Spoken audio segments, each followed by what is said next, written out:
Assalamualaikum warahmatullahi wabarakatuh. Selamat malam. Seperti biasa ya, perkuliahan online hari ini dengan mata kuliah perancangan web untuk semester 5.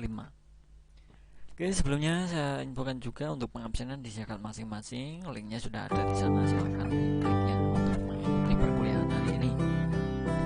Oke, perkuliahan akan segera saya mulai beberapa saat lagi sambil menunggu untuk teman-teman yang lain segera bergabung.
Oke, mungkin bisa kita mulai saja untuk perkuliahan hari ini. Pemrograman web ya, sama untuk lanjutan yang kemarin, untuk lanjutan yang mengenai pemrograman web dengan PHP dan MySQL secara teoritisnya ya, karena untuk yang secara praktiknya kalian sudah mendapatkan mata kuliah pemrograman web ya. Jadi saya meneruskan dari sejak kita mulai pertama perancangan, kemudian kita lanjut ke sampai untuk hampir ke titik akhirnya adalah ke pemrograman web PHP MySQL. Oke, mungkin bisa kita mulai ya. Ini sekedar untuk tambahan saja, pendukung sebagai referensi untuk pembuatan kalian dalam mata kuliah pemrograman web 2 ya. Oke, untuk yang hari ini saya menjelaskan mengenai penanganan form ya. Jadi nanti ada berbagai cara penanganan formnya, form input teksnya, combo box, teks area, dan lain sebagainya. Nah, form inputan dibuat dengan tag-tag HTML. Halaman yang mengandung form murni tidak ada script PHP ya. Jadi tidak harus disimpan dalam bentuk PHP. Bisa dalam bentuk HTML.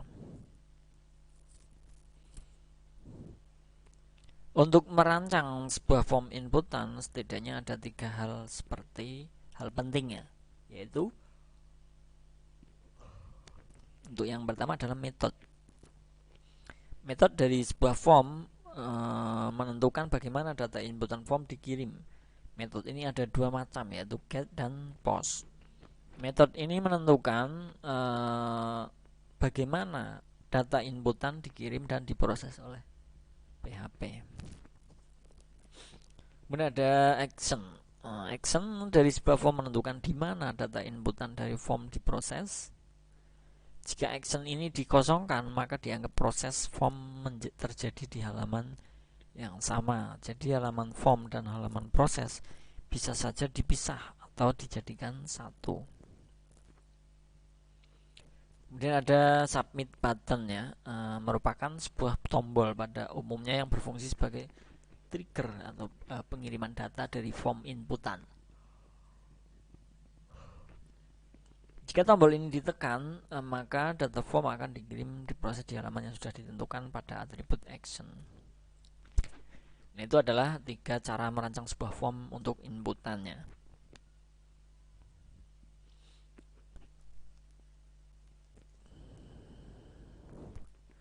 Jadi untuk form itu intinya kalian murni ya, murni HTML.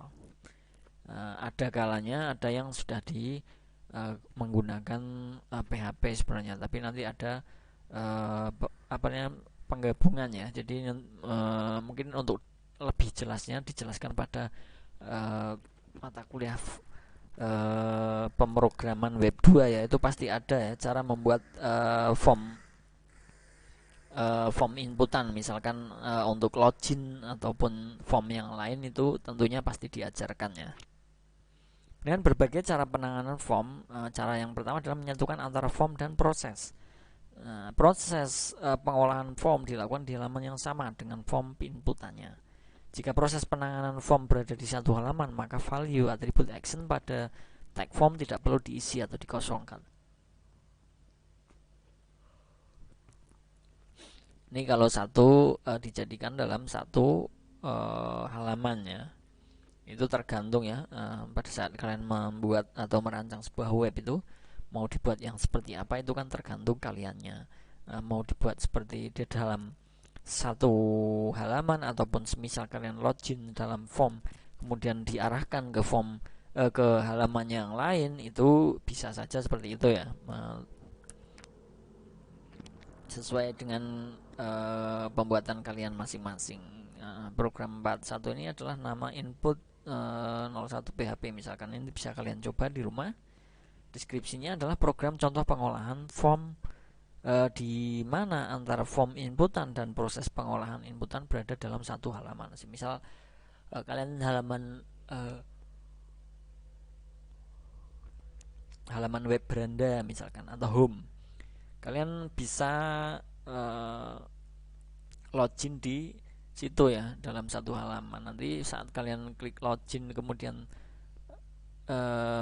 diarahkan pengisian username dan password itu masih dalam satu halaman, tidak diarahkan dengan ke halaman yang lain karena ini dalam satu halaman.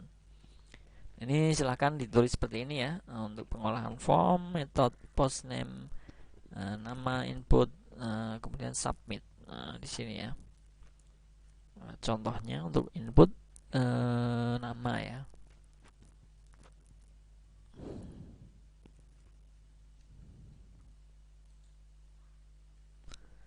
Kemudian penjelasan program di atas adalah beberapa hal yang perlu diberikan dalam program di antaranya mengenai nama setiap komponen form, karena nama ini akan menjadi index array dalam PHP. Pada program di atas, value attribute action pada tag form tidak diisi. Jadi nanti seperti ini untuk yang dibuat seperti tadi ya. Nama Anda siapa, kemudian kita inputkan. Nanti akan seperti ini. Nama Anda terinput misalkan Kotimatul misalkan ini ya. Itu ataupun buat untuk form itu kan berbeda banyak ya.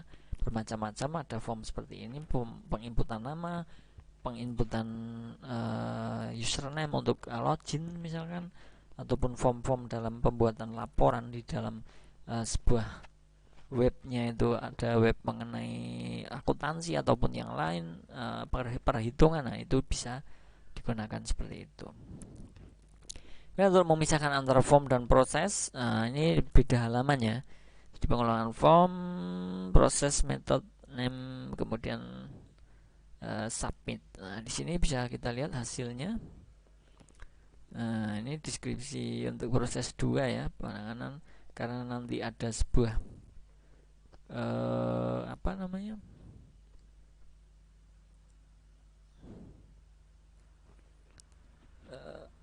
Dua halaman, maaf, ada 2 halaman.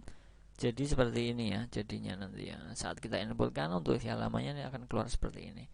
Kemudian yang berikutnya adalah menampilkan form inputan dengan metode get. Nah, tadi kan kita menggunakan post. Nah, ini metode get name get input. Nah, ini beda untuk perintahnya saja. Silahkan dicoba ya. Hasilnya sama. Bedanya adalah antara apa tadi post dan get ya. Oke, seperti itu mungkin bisa kalian coba-coba nanti ya di rumah ya. Form input untuk text password. Nah, ini kan untuk inputan nama. Nah, ini yang saya maksud tadi, bisa inputan mengenai password ya. Ini yang sering kita pakai pastinya ya, tentunya saat kita membuat sebuah web yang dalam bentuk dinamis atau menggunakan database bersistem, itu pasti untuk ada menggunakan form input tipe text passwordnya. Buat apa? Buat administrasi, administratornya. Ini untuk inputan teks dulu. Untuk teks banyak ya, bisa kita lihat di sini. Nah, ini bisa dicoba. Kemudian untuk 46 dan 7 baris 36 program 47 merupakan proses pengambilan nilai masing-masing. Nah, ini 3 sampai 6 ini adalah untuk pengambilannya. 3 sampai 6 pengambilan. 47 ya. 3 sampai 6 ini adalah pos. Menggunakan pos ya, pengambilan nilai dari masing-masing form terdapat pada program 46. Untuk 46 di sini ya ada hubungannya. Selanjutnya variabel ini ditampilkan di layar baris 811. Ini untuk menampilkan ya. Menampilkan yang sudah kita post tadi ya, kita panggil ya. Hasilnya seperti apa? Seperti ini untuk 46 ya. Nah, saat kita inputkan Ahmad Solikin, nah ini kan karena ada nama 1, 2, 3, dan 4. Saat kita menginputkan, kita input. Nah, untuk hasilnya nanti ada di sini. Expo nama ini adalah untuk menampilkannya ya, menampilkannya. Ini nama saudara dekatku. Nah, ini untuk tampilannya seperti ini beda halaman. Kemudian untuk form login, di sini form login kan ada nantinya pastinya ada username dan passwordnya. Ada username dan password untuk ditampilkan.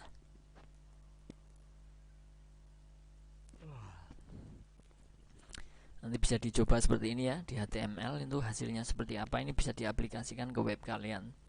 Kita masukkan saja, nanti tinggal kita menghubungannya nanti di perancangan web kalian.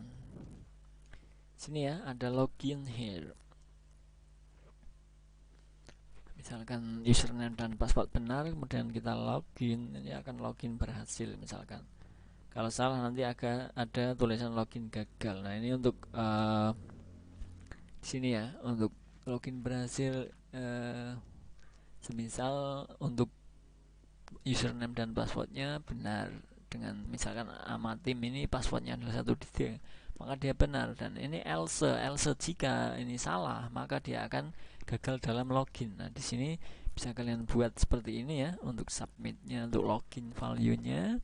Nah, di sini ada untuk yang proses kedua, memeriksa username-nya adalah apa username yang kita buat, apa yang password yang kita buat di sini sudah kita masukkan, barulah nanti kita buat apa namanya, semisal login berhasil itu ya, di sini apa namanya lupa saya. Login berhasil itu nanti dengan user dan password yang benar itu login akan keluar keterangan login berhasil. Else jika bukan jika ya, apabila untuk yang kalian masukkan di antara user dan password misalkan ada salah semua ataupun ada salah satu yang salah, itu nanti ada keterangan login gagal. Ini penjelasannya sudah ada ya, bisa kalian baca, bisa kalian pahami, nanti akan paham oh ternyata untuk login seperti itu, hasilnya seperti ini. Nah, di sini ya hasilnya.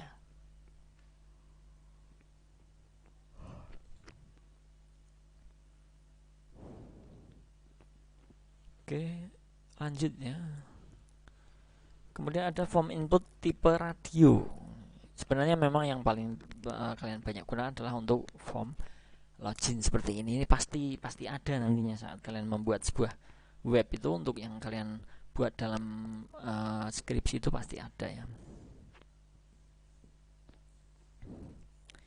Ini untuk menambil pada input jenis radio button, user hanya bisa memilih satu pilihan di antara beberapa pilihan.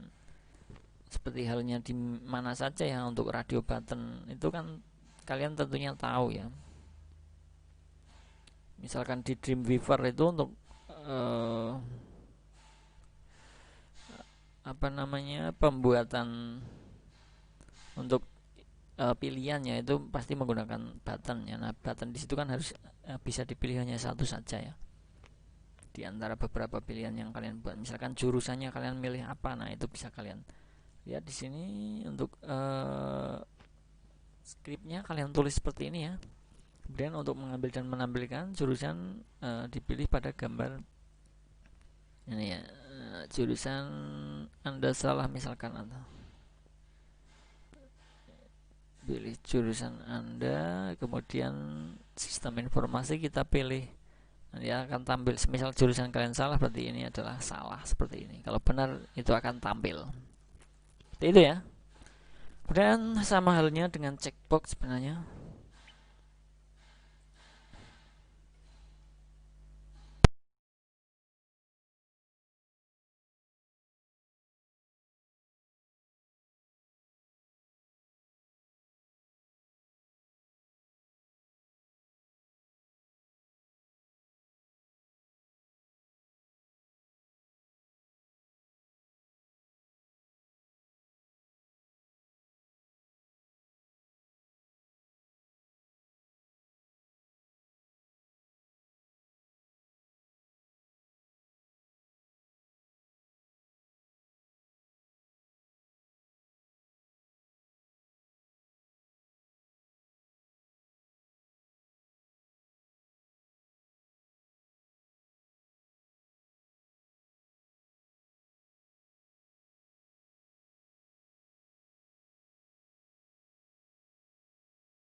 kesalahan sedikit tadi. Nah, seperti itu ya, sama halnya dengan checkbox itu sebenarnya sama, kalian tulis seperti ini. Nanti hasilnya seperti apa bisa kalian lihat di sini. Pilih band favorit, ini checkboxnya bedanya seperti ini, beda dengan tadi untuk apa namanya, radio button ya, hanya seperti ini. Nah, ini kalian bisa variasikan ya, sesuaikan misalkan untuk jurusan bagusnya seperti ini, ataupun yang seperti menggunakan checkbox itu biasanya pilihan juga ya, jadi kita bisa memilih lebih dari satu, bedanya seperti itu biasanya.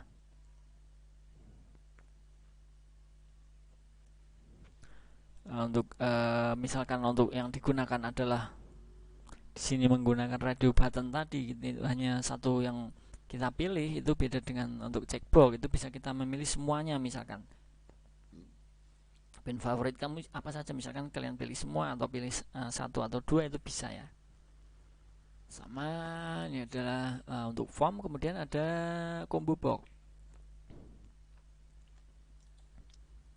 Combo box di sini seperti ini ya. Jadi saat kita memilih di sini itu ada yang sudah tertera, misalkan untuk jurusan manajemen sistem, kemudian ada grafis, itu akan tampil semua di sini. Ini seperti sama halnya di kalian menggunakan database ya.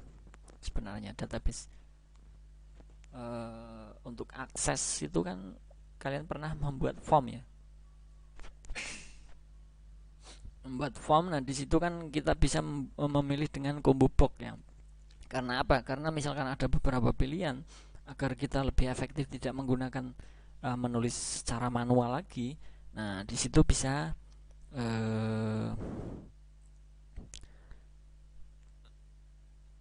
bisa diberikan ya, bisa kita inputkan terlebih dahulu, barulah nanti kita bisa milih.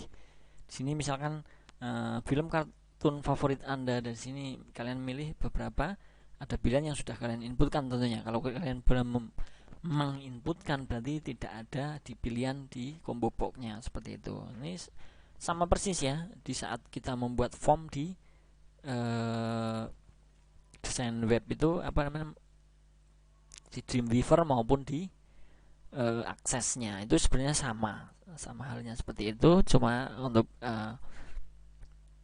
apa, mungkin untuk perintahnya antara akses dan Dreamweaver itu beda ya. Ini kalian lebih fokusnya kalau membuat ini tentunya lebih mudah di Dreamweaver, ataupun kalau kalian sudah intinya sudah lebih familiar dengan bahasa skripnya, penulisannya, itu kalian bisa menggunakan langsung ya, membuat form itu, create form, ataupun kalian langsung menggunakan di bahasa pemrograman seperti ini. Itu ada form, kemudian kalian nama formnya ada berapa kolom, nah itu bisa ya. Ataupun kalau lebih mudahnya, kalau memang masih katakan kita belajar, itu bisa menggunakan Dreamweaver, itu akan lebih cepat lagi untuk memilih menggunakan radio button, combo box, text box, dan lain sebagainya. Itu sangat mudah. Nah, ini hasilnya ya. Kemudian yang berikutnya ada text area ya. Text area ini seperti ini. Membuat inputan jenis combo box, bisa menggunakan text area, berbeda dengan inputan teks yang hanya bisa diinput satu baris. Text area di sini lebih dari satu baris, bedanya seperti itu ya. Untuk teks tadi kan hanya satu baris saja, untuk teks area ini bisa lebih dari satu baris. Nah, di sini menurut saya sebaiknya ini untuk semisal kalian menggunakan komentar di dalam sebuah web, membuat forum diskusi katakan. Nah, di situ kita bisa menggunakan teks area ya. Misalkan kalian membuat pertanyaan, kemudian input saran atau membuat saran ya, ketik saran Anda adalah menurut saya sebaiknya disebut PHP dan MySQL. Nah, misalkan seperti itu ya. Nah, ini bisa digunakan dalam halaman-halaman seperti halnya diskusi, halaman-halaman feedback untuk user ke adminnya sebuah web. Nah, itu di situ kita menggunakan teks area seperti itu ya. Ini ada berbagai macam mengenai inputan untuk form ya. Oke, kemudian ada array dan fungsi. Untuk array dan fungsi ini mungkin bisa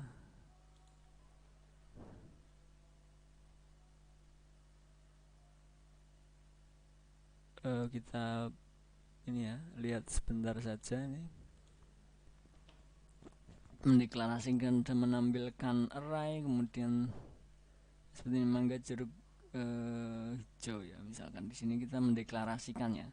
Seperti halnya saat kalian menggunakan logika algoritma ya, itu pendeklarasiannya itu seperti apa, kita tuliskan dulu buahnya, array-nya, kemudian echo-nya untuk mangga itu berapa, untuk jeruk berapa. Nah, ini bisa kalian tampilkan seperti itu nanti.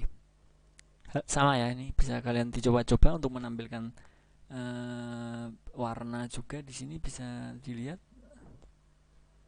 Ini nanti untuk materi bahan hari ini akan saya upload ke Classroom ya setelah perkuliahan ini selesai. Dengan array dengan for each. Nah, ini nilai ani, nah menampilkan well and list. Misalkan nilai ani 80. Seperti itu ya. Bisa kalian coba-coba nantinya tentunya ya. Kalau ini saya terangkan semua ini tidak cukup untuk waktunya, bisa kalian pahami saja. Untuk materi akan saya share di Classroom setelah perkuliahan ini berakhir.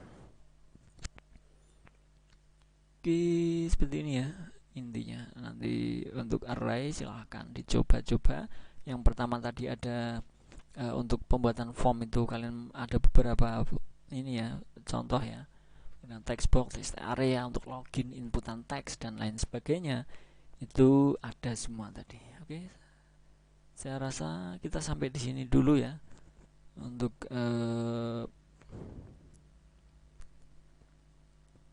pertemuan hari ini mengenai sedikit tambahan mengenai perancangan web dalam menggunakan PHP dan MySQL ya. Oke, saya rasa cukup ya untuk pertemuan hari ini. Nanti bisa kalian pelajari, bisa kalian pahami lebih lanjut modul yang saya berikan di Classroom setelah perkuliahan ini berakhir. Oke, seperti itu saja saya akhiri untuk pertemuan hari ini. Terima kasih untuk teman-teman semua yang sudah hadir dalam perkuliahan ini. Semoga apa yang saya sampaikan bisa bermanfaat, bisa kalian pelajari kembali, bisa kalian pahami di modul yang saya berikan di Classroom setelah perkuliahan ini. Terima kasih, saya akhiri. Wassalamualaikum warahmatullahi wabarakatuh. Selamat malam, selamat beraktivitas. Terima kasih.